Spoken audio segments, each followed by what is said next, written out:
Hello and welcome to the Swine Disease Reporting System. This is the report number 35. My name is Edson Magalhães here at Iowa State University. Hello, my name is Giovanni Trevisan here at Iowa State. Hello, Daniel Linhares at Iowa State. And today, as usual, we are going to cover the SDRS findings for the December 2020, going through PRRS, enteric coronavirus, Mycoplasma PCR detection in 3 separate sections. And lastly, we're going to cover disease diagnostic from Iowa State University VDL. And furthermore, we have the pleasure today here to have as our special guest, Dr. Deb Murray. Dr. Deb Murray is a veterinary service manager at New Fashion Pork based in Jackson, Minnesota. And she's a global expert in swine health and management in production. She received in 2012 the American Association of Swine Veterinarian Young Swine Veterinarian of the Year award, and also received in 2016 the Lemon Science in Practice award. And the SDRS project is glad to have the opportunity to work with Dr. Deb Murray as one of the advisory council members. And welcome. Thanks for accepting the invitation today and taking your time to join us. Thank you. I'm glad to be here. So let's get started. Just before we go through to the report, to start in the PRRS detection, just an overall question for you, Dr. Murray. How has the SDRS programs have helped veterinarians to make decisions on disease management and control? Can you give some examples of decisions that you typically make based on diagnostic result and at a regional level? Sure. So it's helpful just as an overall big picture to understand PRRS prevalence, the amount of PRRS virus that's moving within the area, within the region, and just overall that helps to make decisions on vaccination, how much pressure might be around those pigs, whether or not you choose to vaccinate. In addition to PRRS, of course, Mycoplasma is another pathogen that if we know there's a lot of Mycoplasma pressure, that might change our decisions on whether or not we choose to eradicate, and then just how many other interventions we might need to be looking at just due to the other disease pressures that are out there, and some of the other, maybe not as prevalent bugs as PRRS and Mycoplasma, but still big players in health. Mm-hmm, mm-hmm. And we're going to cover now the starting the PRRS detection page. Giovanni, this month report, we're going to the PCR detection of PRRS. What are the highlights from this month's report for the PRRS detection page? Oh, PRRS detection did cross the upper boundaries for the forecast models for a couple of weeks between the end of October and the beginning of December. And at regional level, PRRS detection was above the baseline levels for the Midwest region. From our advisory group come the highlights that improvements were made for PRRS control during the last decade. And as a result of this progress, more susceptible animals are currently placed in the fielding at growing sites. There was some recent PRRS breaks in sow farms that has contributed for placement of PRRS positive animals in growing facilities. And on top of that, there is this association with cold weather that favors PRRS survival and spread, potentially increasing the pressure of infection in the field. Additionally to that, there is some increased detection of PRRS strain RFLP 144, and that has been associated with a large number of breaks in the Midwest region, more specifically Iowa and Minnesota. Mm-hmm. Yeah, Dr. Murray, so every year since at least 2009, we see this seasonal pattern for PRRS starting late fall, early in winter. So what do you think in terms, let's say, the U.S. swine industry as a whole should do differently in the upcoming years to really beat the odds in terms of PRRS control? What are you missing? Yeah, so I think we're still probably missing sort of the pie in the sky, but the ultimate PRRS vaccination that would, provide sterilizing immunity across multiple strains. That might be a long ways off, but that would be ideal if we had a tool like that available. Today we don't, so our focus really has to go, I think, even more so today on biosecurity, maybe than what it even has in the past. I think PD really opened eyes of a lot to understand that maybe our biosecurity wasn't quite as good as it needed to be. And I think it improved a lot, but I think now since PD's been around a while, maybe it's sort of slipping a little. And that could be where, some of the PRRS spread you're seeing now is maybe we've kind of gone back to maybe older ways and not quite as tight on biosecurity as we could be. I think another part of that is just the virulence of the virus. So it seems like we're finding strains that are surviving longer. And of course, they're spread more easily. Strains that tend to mutate rapidly. So you create a lot longer PRRS viremia in the sow farm because the strain keeps changing. So essentially the animals are seeing a new virus and a new virus because it just keeps changing a little bit. So the longer that sow farm is positive, of course, then the longer the positive pigs leave that farm and then enter into the population. So I think, you have multiple factors contributing to that. So I think at this point, if we don't have good and then continue to improve biosecurity to keep those out, it's going to be really, really difficult to sort of turn the corner and start to reduce some of that PRRS that we see, that we typically see every fall. So one follow-up question on that, on biosecurity. When we say biosecurity, do you see opportunities to further improve breed to wean herd biosecurity, or is that already good enough and should start focusing on biosecurity of grow finish animals, or perhaps both? What's your? Yeah, I think it definitely could improve. And there's still a lot of sites that would use rendering as a primary method for mortality disposal. And we know, looking at risk factor analysis, that rendering is very high in the list. Even looking at high path avian influenza, that was one of the #1 risk factors to move that, to getting a site infected. And looking at all of the, grow finish, sites that have rendering, that definitely could be something down the road if we could move towards composting or something like that. Even things like that would help, I believe, to improve, wean to finish biosecurity. And then on the sow farm end, I think we're still learning more on filtration.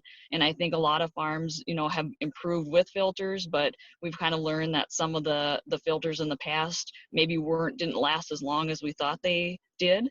So I think there's still more improvements still yet to come, even on filtering and some of the other methods of biosecurity for the sow farms. Just a quick comment. In terms of farms today, breeding herds taking more time to achieve stability and probably some sort of influence from populational samples, processing fluids that we are detecting very low prevalence. What do you see as the main contributors of this change on time, increasing time in need to achieve stability in breeding herds?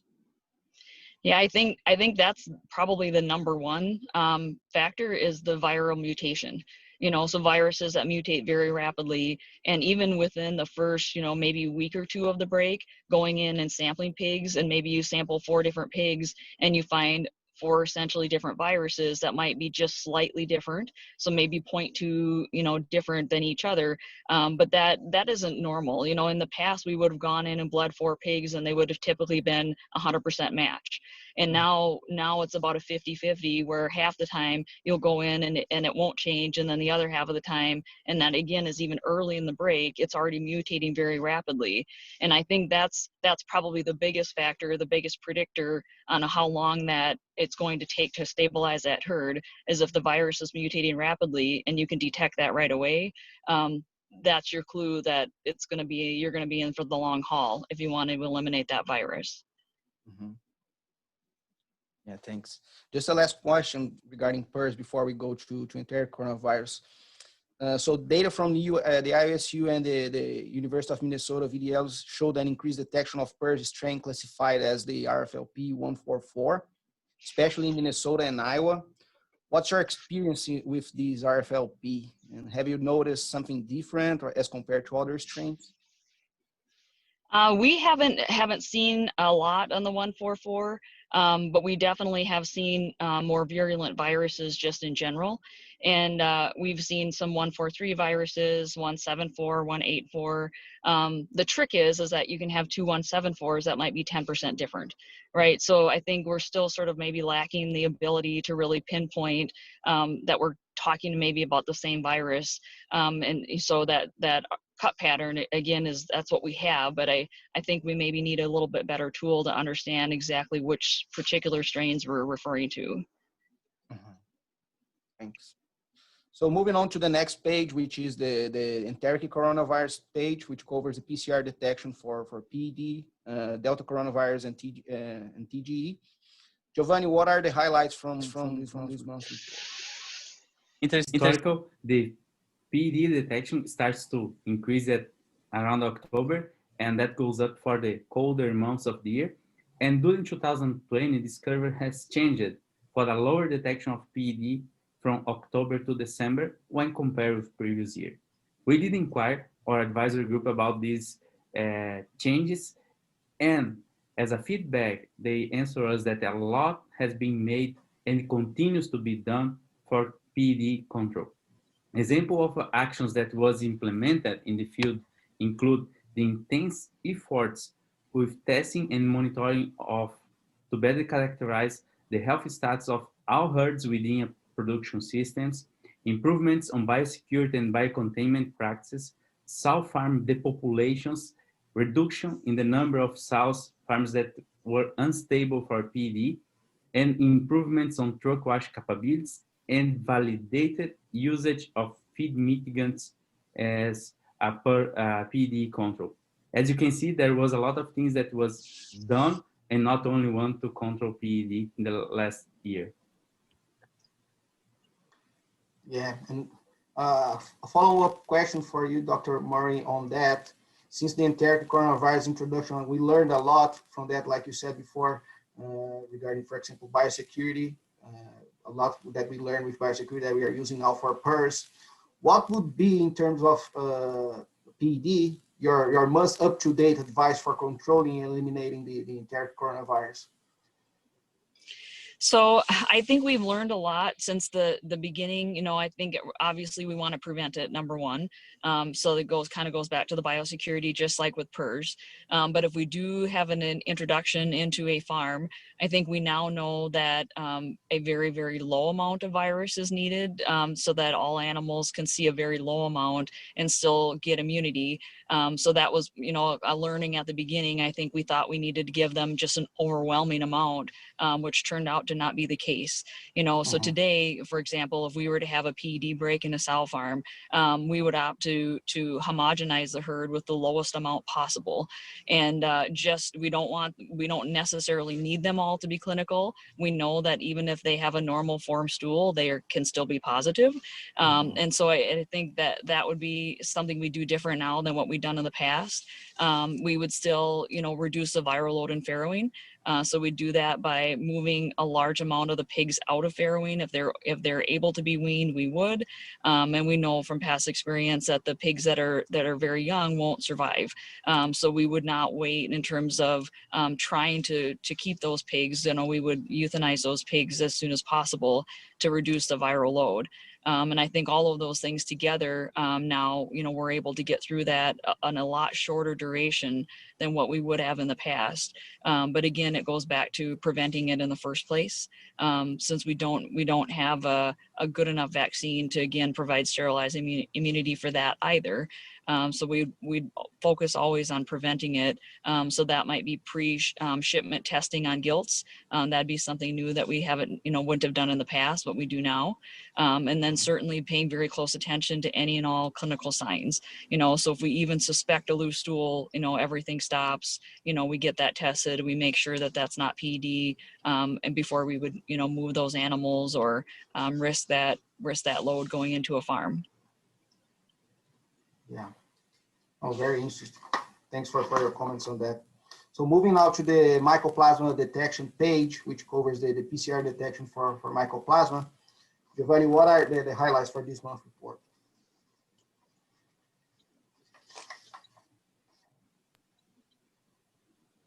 You're muted. Okay. Mycoplasma detection during December was pretty active, and the advisory group mentioned that during the last 3 months that was more Mycoplasma activity in the field, leading for the identification of clinical disease and unexpected destabilization of negative herds as a consequence. Dr. Murray, there have been a lot of discussion around Mycoplasma hyopneumoniae lately.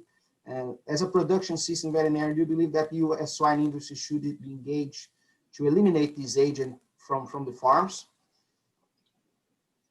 Yes, I think if it's possible to do so, I think we do need to do that. We know Mycoplasma is very costly in terms of average daily gain, so it's very beneficial to eliminate that herd, and more so, you know, not only for their impact that you have on your gilts, because there is a cost to having Mycoplasma even in acclimation, right? Your gilts are going to grow slower, you're going to have more challenges, you're going to have more fallout, but the biggest cost, of course, is the downstream Mycoplasma leaving that farm.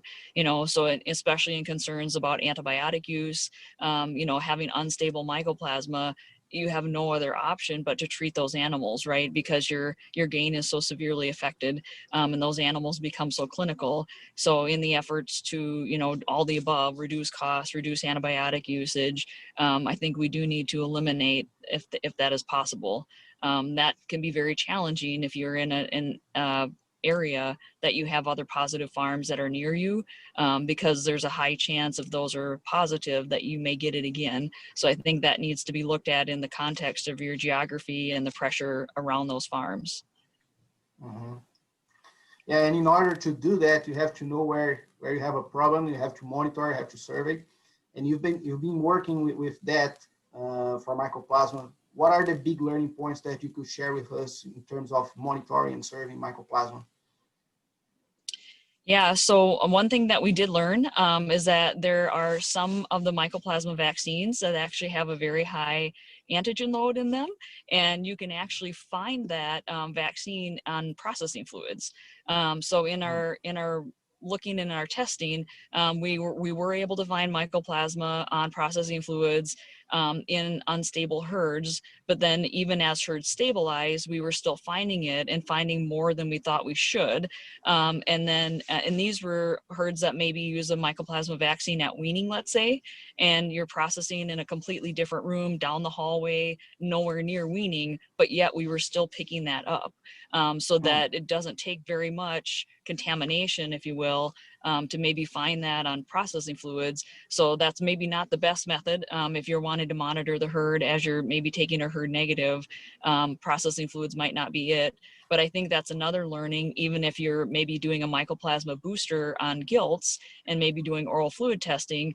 And if you did that somewhere in the same day or somewhere in conjunction with that, there could be a possibility of picking up maybe some of the vaccine just due to, you know, contamination on your hands or that sort of thing. So I think that's just something good to be aware of. Sure.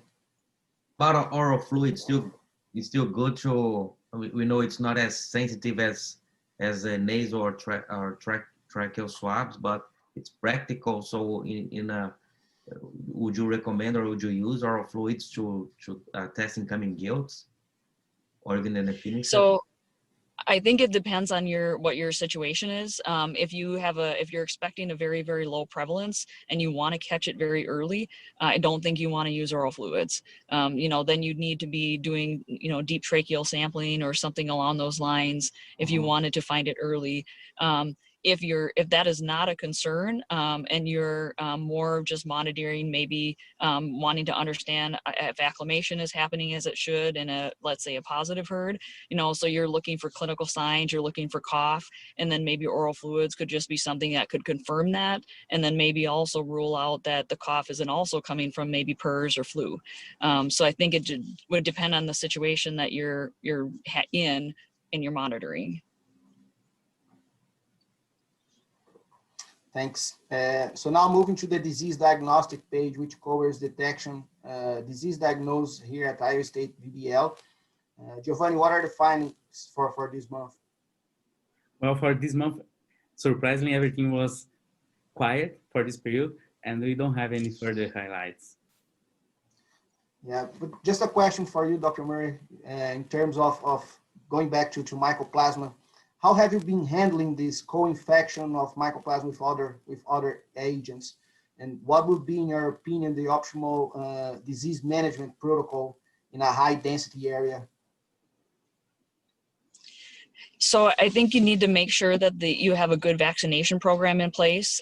So, you know, first off, you want to have a stable sow farm. So if you're Mycoplasma positive, you want acclimation early, and you want to try to make sure you have frequent gilt introductions if possible, just to increase and keep that Mycoplasma shedding and keep that going.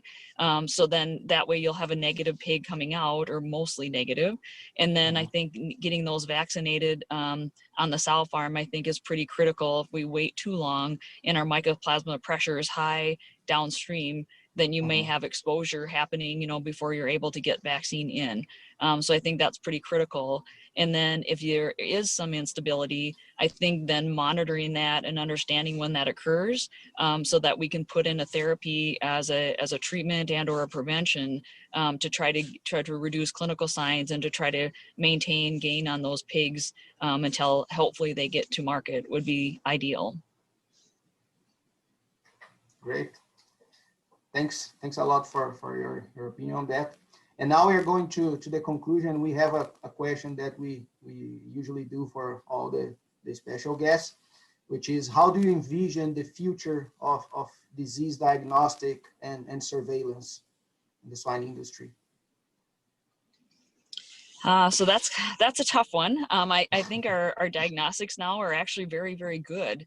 And I think we do a lot of surveillance, but I guess I don't see that at reducing at all. I mean, I think if anything, you know, we might even need to do more surveillance than what we do today. And maybe diagnostics, maybe we start looking at other maybe additional pathogens, maybe like with the oral fluids and the processing fluids, you know, those were both tests that made things easier. And so I think we need to keep working towards that, especially with pathogens like African swine fever. We don't have that here, but if we did get that here today, you know, we would not be able to use oral fluids yet. So I think we need to keep working on, you know, making sure that the tests that we have that we are comfortable using, like the processing fluids and the oral fluids, I think we want to keep expanding that and continue to use that for other pathogens. Yeah, thanks a lot. And with that, that's what we had for today, for this month's report. Dr. Murray, thanks again for taking our time and joining us today. It was a pleasure to have you here. And with that, thank you guys for listening. See you guys next month. Thank you.